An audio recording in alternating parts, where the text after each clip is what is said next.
Brandon Aiyuk requests a trade from San Francisco. Should the Patriots do it? We'll examine here on Patscast. Aiyuk making some grand plans. Brandon Aiyuk, but no one receiver on their mind.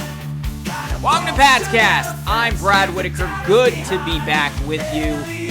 Some breaking news today regarding star wide receiver from the San Francisco 49ers, their number one receiver, Brandon Aiyuk, after many talks with the Niners organization, has not agreed to terms on a long-term extension and has officially requested a trade from the team. Now, this has kind of been ongoing for months. Aiyuk has been very public expressing his frustration with the Niners and their inability to make a deal. Niners obviously have a lot of great receivers, George Kittle, Deebo Samuel. They drafted Ricky Pearsall, who many think will eventually be Brandon Aiyuk's replacement in San Francisco. And he wants out. After all of this, he's one of the best wide receivers in the NFL. And if the Patriots have a chance to get a real number one wide receiver, which they've been missing for about a decade now, this is an excellent opportunity. Now, there are many pros and cons to this, which I will go over on whether the Patriots should try to pull the trigger here. And overall, Brandon Aiyuk would be a game changer. He would be the kind of guy that would make life very easy for Drake May with a receiving core that currently has a lot of B-level wide receivers, but is really missing that big boundary X type wide receiver, which Brandon Aiyuk can play pretty much any position on the field and contribute and be the best player on the field right away. And I know there is some criticism about Aiyuk. He might be overrated because look at all the other weapons that Brock Purdy has in San Francisco, but just watch Aiyuk play on an individual level. You'll realize that he is the best receiver on that team and one of the very best in the league. In fact, I have a graphic here pulled up from Taylor Kyles, which goes over Brandon Aiyuk's receiving stats from this past season with a minimum of 100 targets. He ranked third in the NFL in average depth of target, fourth in contested catch percentage, third in yards per route run, second in yards per reception, third in 20-plus yard receptions, and second in the entire NFL when it comes to wide receiver ratings. Now, if he were, say, the only great receiver on the Jacksonville Jaguars, would those stats be the same? Probably not, but I still think he would rank very high in the NFL because defenses have a lot more to worry about when they face the Niners, but that doesn't take anything away from what Brandon Aiyuk can contribute. And he would certainly be able to contribute in New England because they don't exactly have bad receivers, I would say at this point. I think Jalen Polk is going to hit right away and be a Jacoby Myers type as a rookie and get even better throughout his career. We'll see what happens with Javon Baker, but he has the potential to turn into a real star. He was drafted a couple picks ahead, Patriot selections ahead of Jalen Polk. We all know Demario Douglas looks to be the real slot receiver of the future, one of the best rookies in the class last season. I would expect him to really have a breakout year, assuming he can stay healthy. They added KJ Osborne, who kind of seemed needed when they signed him, but at this point, I think he's going to make the team, but just adds a little more depth to that slot receiver role. Don't forget about Kendrick Bourne. We know what he's capable of. He was having a career year last season right up until the injury. He's locked down for a few years under contract. So they got plenty of B-level receivers, and you add Brandon Aiyuk to that mix. Suddenly you go from having one of the worst receiving cores in the league to what I would argue would be a top 10 receiving core in the NFL. Now, there are questions, though, on whether the Patriots should do this, because it would cost them a lot. Now, it wouldn't cost them as much as you would think if, say, Brandon Aiyuk were on, a 4-year contract and they were trading him away. Then you're dealing, first, second, and third round picks and players, and it would be very expensive. But because he's playing on a 1-year contract, essentially, at this point, you can get him at value a little bit, but you would do it with the caveat that Brandon Aiyuk would sign a long-term extension if he came to New England, which would up the price a little bit. Now, do you want to be spending a first-round pick on a guy like Brandon Aiyuk? I mean, you can easily argue that it's worth it, but knowing that the Patriots are ranked to be the worst or the second worst team in the NFL next season, which I don't expect, but if they are, then that's going to be a very valuable pick. You're not going to trade the second overall pick in the draft for Brandon Aiyuk. I don't care how good he is. I'm not sure you would do that for a guy like Justin Jefferson.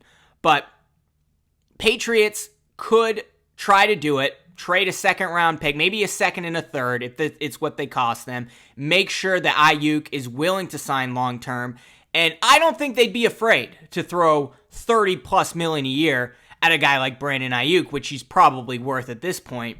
They were willing to spend $22-23 million a year for a guy like Calvin Ridley, which I thought was way too much. I thought they could get him for maybe 15, ended up going to the Titans for about $23 million a year. If they're willing to spend that for Calvin Ridley, who's probably a number 2 at best, number 1 on a bad team, then yeah, you know what I'm saying there. But overall, I think with Brandon Aiyuk, you could probably get him for a second and a third. That's going to set them back in the draft next year, but it's also going to set this receiving core up for a very bright future, considering they have all these great players, all these great young players, and plus Kendrick Bourne under contract for years to come. You get Brandon Aiyuk for 4 years, well, then you're off and running, right? And then Drake May, his life is a lot easier whenever he gets in there and starts playing. But I don't think that's going to happen. And Greg Bedard has talked about this a little bit. He doesn't believe the San Francisco 49ers are going to trade Brandon Aiyuk. They have him under contract. Yeah, he can pout. He can say whatever. Maybe he even considers holding out, which players don't really do as much anymore because there are financial implications to that. So it might be more of an informal hold-in, which I think we may end up seeing from Matthew Judon based on latest reports. It happens in the NFL all the time. But overall, if I had to guess, I think he's going to be playing for the San Francisco 49ers in the 2024 NFL season. But that doesn't mean the Patriots should give up on Brandon Aiyuk. And I think this is honestly the best strategy here is, like I said, the Patriots have a ton of depth right now at the receiver position. They have a lot of guys who could potentially develop into real solid NFL wide receivers, potentially stars. Jalen Polk, Javon Baker, I think Demario Douglas. Call me crazy, I think he could be a Pro Bowler this year if he plays all 17 games. He plays like he did last year, but he plays all 17 games. That is a Pro Bowl level player, and he's heading into his second year in the league. I think Demario Douglas could make an argument for that. Patriots will have a better idea heading into the 2025 season what that receiving core looks like. And if some of these guys don't hit, or it's looking like we need to do some more work, we need to bring in a real star receiver, well, then Brandon Aiyuk will be a free agent heading into next offseason, and then you throw $30+ million a year at him, or you throw $30+ million, maybe a little less, at a guy like T. Higgins, who will also be a free agent. He signed the franchise tag in Cincinnati, and that's how you get your number 1 wide receiver. But I think the Patriots should look at this situation and say, look, we need to be patient. We're not winning the Super Bowl this year. We know that. That's not happening. We have a lot of good young receivers. We have a crowded receiving room. In fact, we're going to have a lot of competition for that last spot, as I went over on the podcast a couple weeks ago, between guys like Tyquan Thornton, Kayshon Boutte, who I'll get to in a moment, and even Juju Smith-Schuster, who I'm not even sure is going to make the team. Supposedly he's 100%. Didn't look 100% at OTAs and minicamp. So I wouldn't be surprised if Juju gets cut and then they move like Tyquan Thornton to the practice squad, because I don't think anyone's going to snag him, and then elevate a guy like Kayshon Boutte and then see what you got. And if you come out of this upcoming season and you say, I think Jalen Polk could be a star, I think Demario Douglas is a star, Javon Baker was really contributing at the end of last season, he could be a future number 1, then I don't think you pay any money for one of these guys, because now you have a young, cheap, great receiving core that you can work with for years forward, and then you have a lot more salary cap space to work with. And what's the Patriots' issue right now? The Patriots' issue right now is not their receiving core. Yeah, it's not the best, but their issue is the offensive line. And you build an NFL football team from the inside out. And I think basically this is the 2-year plan ongoing for the Patriots right now. They re-signed most of all of their foundational pieces this offseason, especially on the defensive side of the football. Most of those guys will be back. We'll see how it plays out with Matthew Judon, whether he's back next year or not. He is getting older. He was banged up this past year, only played 4 games, although looked pretty good in those 4 games.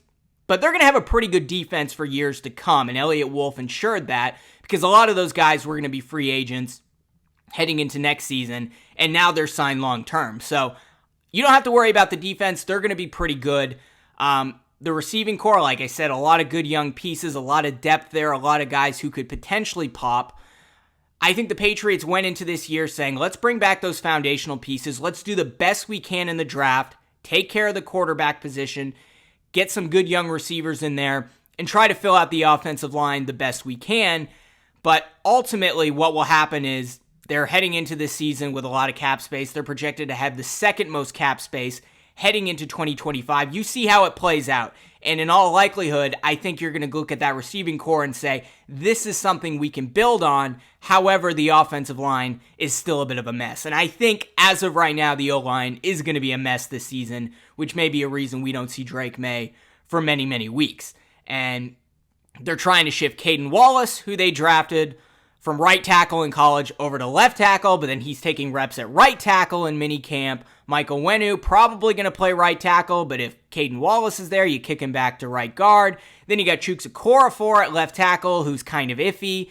City So, maybe Cole Strange will be back. You got plenty of depth at guard. I think you're okay there. And then, of course, David Andrews at center.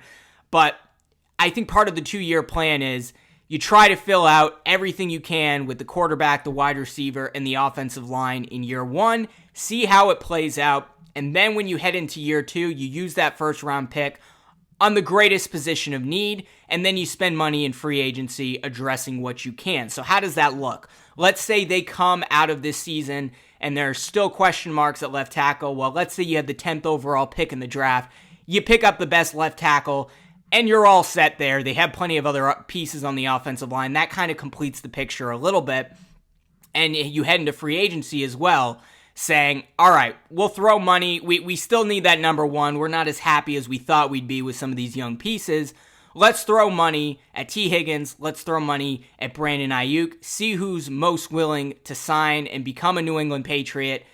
And then we filled out our roster, and suddenly we are a year away from Drake May getting plenty of experience, a year away from actually being able to contend. And I think that's really the 2-year plan for Elliott Wolf. Fill out the draft, bring back the foundational pieces, and then see what's missing in 2025. Spend big money, whether it's at left tackle, whether it's at wide receiver, and then whatever the greatest position of need is, you draft that guy early in the first round or wherever the Patriots are in the first round.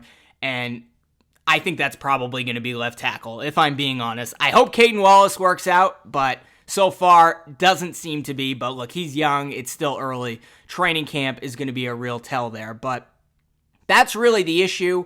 There's also Kayshon Boutte, right, who could be a real surprise, kind of a forgotten piece. You know, we know he had a great first season at LSU, was one of the best wide receivers in all of college football. Then things changed with the offense. He kind of took a back seat, didn't do as much his final year at LSU, had a number of red flags, and then, of course, there was this underage gambling thing which happened in Louisiana. Charges were just dropped. So, the red flag still exists with Kayshon Boutte, but the reason Bill Belichick was able to draft him in the 6th round last year is because there was lots of talent there, but lots of red flags and big setbacks his last year at LSU. But he's the kind of guy, I believe he was a 5-star prospect coming out of high school. He's the kind of guy who, with the right system, with the right development, with the right people working with him, can become a real star in the NFL. He's real boom-bust potential. He's a guy I wouldn't write off, and I would hope they're really considering if he continues to perform well, and he had some moments at minicamp, had some moments at OTAs. If he continues to perform well at training camp, I hope he gets that final roster spot, but ultimately I think it's going to come down between him and Tyquan Thornton, and the odd man out is going to be on the practice squad. I don't think Juju's going to make the roster at this point. I think in all likelihood he'll be cut. But then if Juju's the last guy, well then you have some real question marks with Boutte and Tyquan Thornton, and you have to figure out what you're going to do there. But between Boutte, between Jalen Polk, Javon Baker, Demario Douglas, you got Kendrick Bourne there, you got good tight ends. Some of those guys are going to pop, and that's ultimately going to weigh into the decision on whether or not you want to spend money on Brandon Aiyuk heading into next offseason when he's a free agent. Now, if the Patriots say we're going to trade for him right now and extend him and pay him $33 million a year, that's not the route I would go at this point, but I would still be very happy. And suddenly, they're no longer going to be at the very bottom of the NFL power rankings. I'm not saying they're going to be in the top 10, but we'd probably find them somewhere between 15 or 20. And then we'll see how the quarterback position plays out with Jacoby Brissett and Drake May, and if the future looks bright there. But let me know what you think in the comments below. Do you think the Patriots should really make a concerted effort to trade for Brandon Aiyuk right now, extend him for $30+ million a year, give him one of the most lucrative contracts in the NFL, take care of the number one wide receiver position now? Let me know, or if you think they should ride it out, see what they have this season, and then head into next offseason willing to spend money for Aiyuk or T. Higgins or somebody, or you go after someone in the draft. Curious to hear from you. Let me know in the comments below.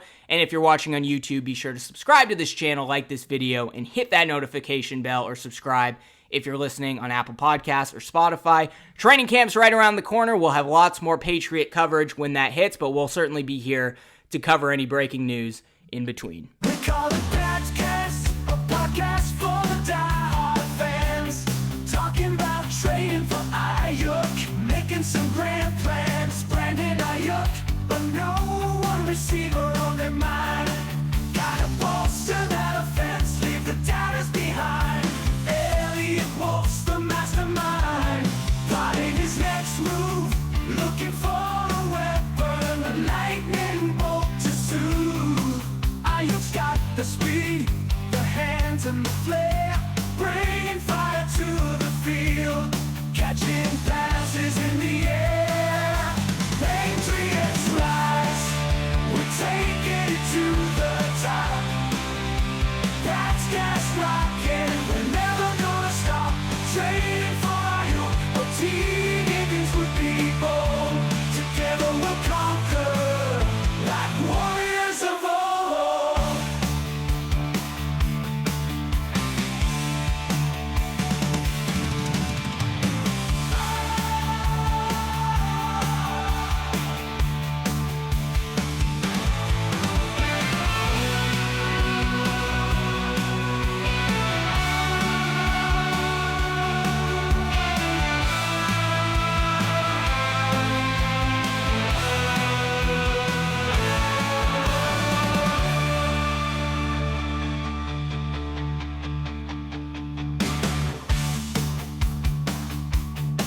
They call it Patriots, a podcast for the die-hard fans. Talking about trading for Aiyuk, making some grand plans. Brandon Aiyuk, a no one receiver on their mind. Gotta bolster that offense, leave the doubt